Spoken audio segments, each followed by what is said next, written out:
The book of Matthew, chapter 23, 7 woes. Then Jesus said to the crowds and to his disciples, "The teachers of the law and the Pharisees sit in Moses' seat. So you must obey them and do everything they tell you, but do not do what they do, for they do not practice what they preach.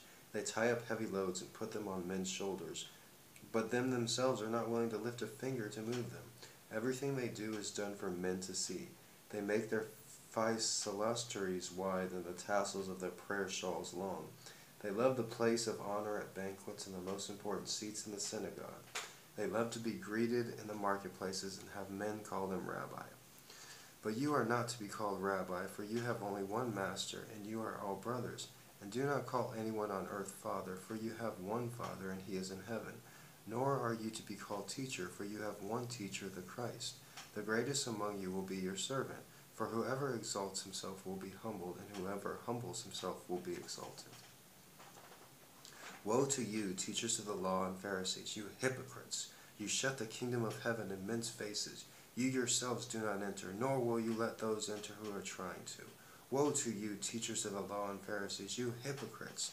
You travel over land and sea to win a single convert, and when he becomes one, you make him twice as much as a son of hell as you are. Woe to you, blind guides! You say, if anyone swears by the temple, it means nothing, but if anyone swears by the gold of the temple, he is bound by his oath. You blind fools, which is greater, the gold or the temple that makes the gold sacred?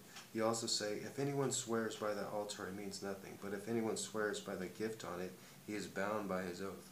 You blind men, which is greater, the gift or the altar that makes the gift sacred? Therefore he who swears by the altar swears by it and by everything on it. And he who swears by the temple swears by it and by one who dwells in it. And he who swears by heaven swears by God's throne and by the one who sits on it. Woe to you, teachers of the law and Pharisees, you hypocrites! You give a tenth of your spices, mint, dill, and cumin, but you have neglected the more important matters of the law, justice, mercy, and faithfulness. You should have practiced the latter without neglecting on the former. You blind guides, you strain out of a gnat, but you swallow a camel. Woe to you, teachers of the law and Pharisees, you hypocrites!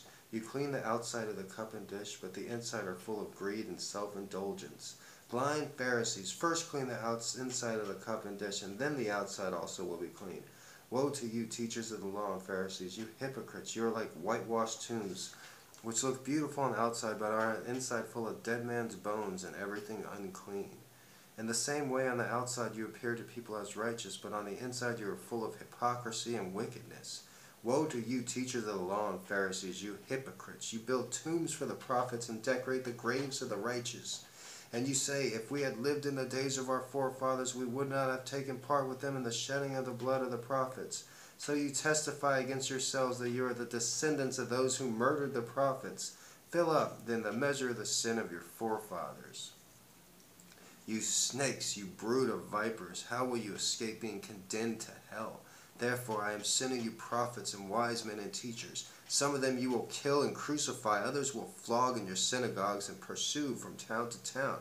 And so upon you will come to the righteous blood that has been shed on earth, from the blood of righteous Abel to the blood of Zacharias, son of Brandt, whom you murdered between the temple and the altar. I tell you the truth, all this will come upon this generation. O Jerusalem, Jerusalem, you who kill the prophets and stone those sent to you, how often I have longed to gather your children together, as a hen gathers her chicks under her wings, but you were not willing. Look, your house is left to you desolate, for I tell you, you will not see me again until you say, blessed is he who comes in the name of the Lord. That's a great chapter. It's extremely dramatic. Christ lets it all out, and with the woe to you teachers and woe to you teachers, you hypocrites. He's just calling everyone hypocrites. I really like that a lot. I'm looking forward to standing on the side of Christ. I decided a long time ago to be a certain kind of person. And, if you don't lie, you don't really have to keep track of what you say, and you can sleep good at night.